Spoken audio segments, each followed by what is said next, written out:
इस वीडियो में pair of linear equation in two variables का फॉर्मूला मैं आपको दे रहा हूँ।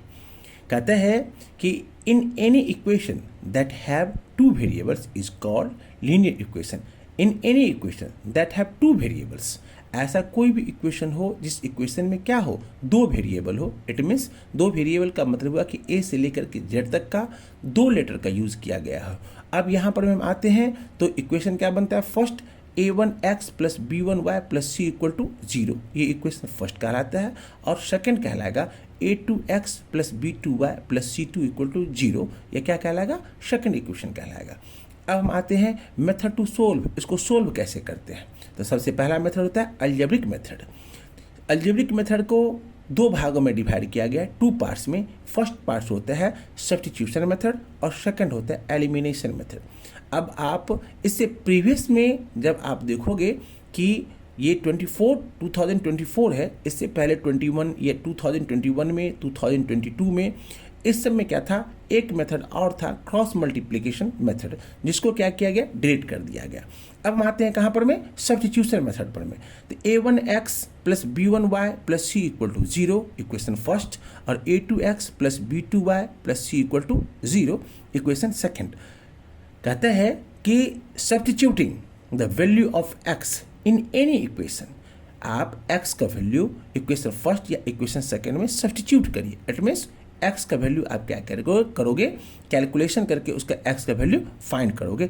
And finally the value of y, it means x का वैल्यू सब्स्टिट्यूट करके, सब्स्टिट्यूट का मतलब क्या होता है, एक के बदले में दूसरा।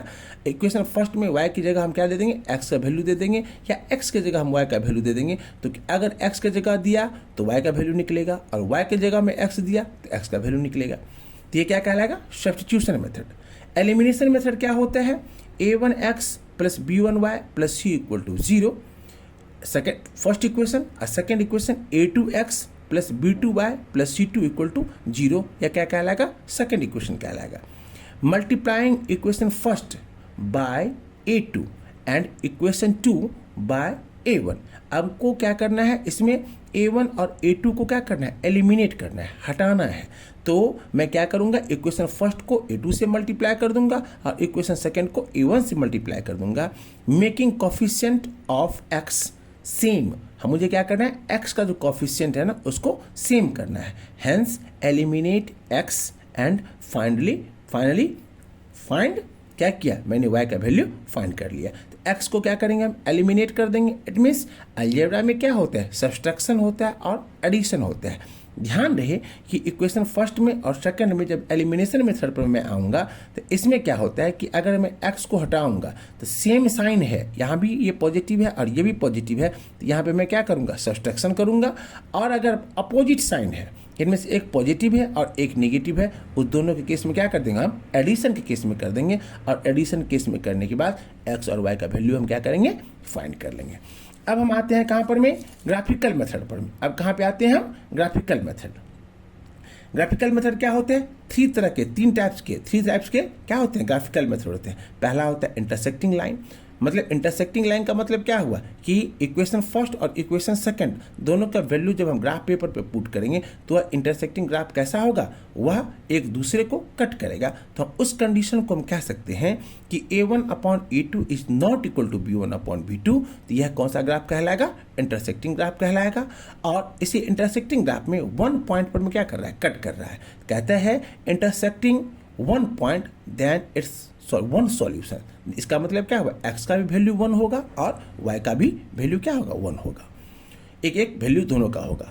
फिर सेकंड केस आते हैं कोइंसिडेंट का मतलब क्या होता है कि दोनों इक्वेशन, फर्स्ट इक्वेशन और सेकंड इक्वेशन दोनों एक ही लाइन पर में, इट मीन्स ग्राफ पेपर पर में एक ही लाइन पर में क्या होता है, उसका वैल्यू पुट हो जाता है। यह कब होता है, a1/a2 equal to b1/b2 equal to c1/c2। इसमें कितने सॉल्यूशन होते हैं, इनफाइनाइट सॉल्यूशन होते हैं।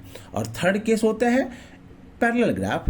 पैरेलल ग्राफ में क्या होता है कि a1/a2 equal to b1/b2 is not equal to c1/c2।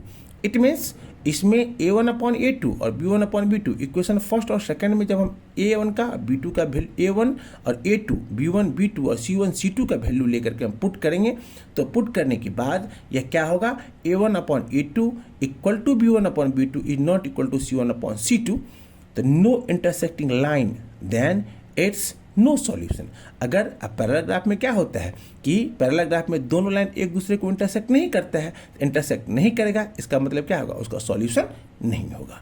Solution का मतलब x और y का वैल्यू ऑब्टेन नहीं होगा। प्यारे बच्चों, अब हम क्या करेंगे, आपको नेक्स्ट वीडियो में क्वाड्रेटिक इक्वेशन का इंपॉर्टेंट टर्म्स या इंपॉर्टेंट फॉर्मूला आपको पूरे होल चैप्टर का मैं आपको समझा दूंगा। Bye, good night.